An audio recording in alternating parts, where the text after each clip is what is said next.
I'm James Rowe. I'm an emergency specialist here in New South Wales.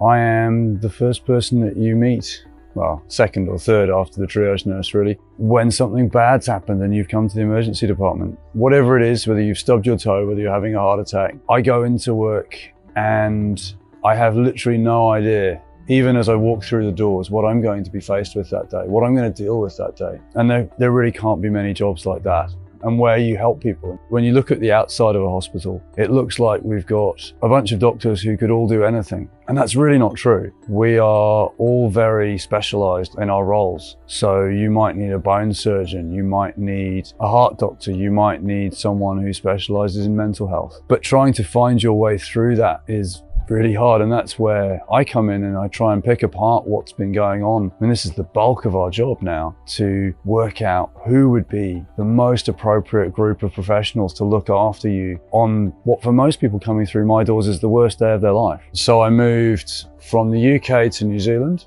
and after that I moved to Queensland. That was just a completion of training and also starting as a specialist.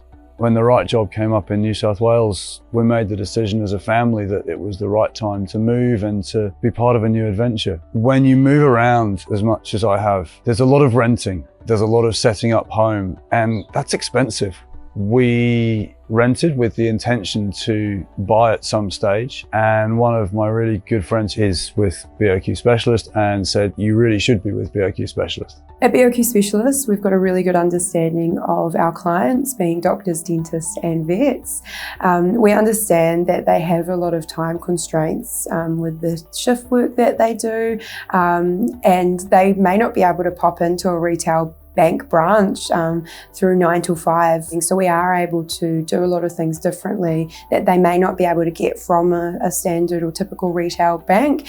And we can do this across not only their personal finances, but also their commercial lending requirements as well. I think a lot of my colleagues thrive on relationship. The idea that I have the mobile number for one person at the bank who I can contact, in-country call centre staff by tertiary educated people who either know exactly what they're talking about or can deal with your problem really quickly and easily is phenomenally good. You know, my income's not particularly variable as a staff specialist, but I understand that my GP colleagues through their Medicare billings have a feast and famine, and that's normal and understandable in the profession. Having a bank that is aware of that, cognizant of it, and is prepared to look after people and say, well, we know that on average your salary is going to look really healthy, but in this month it didn't, so let's just take account of that and not worry about it, is amazing. Just makes all the sense in the world to me.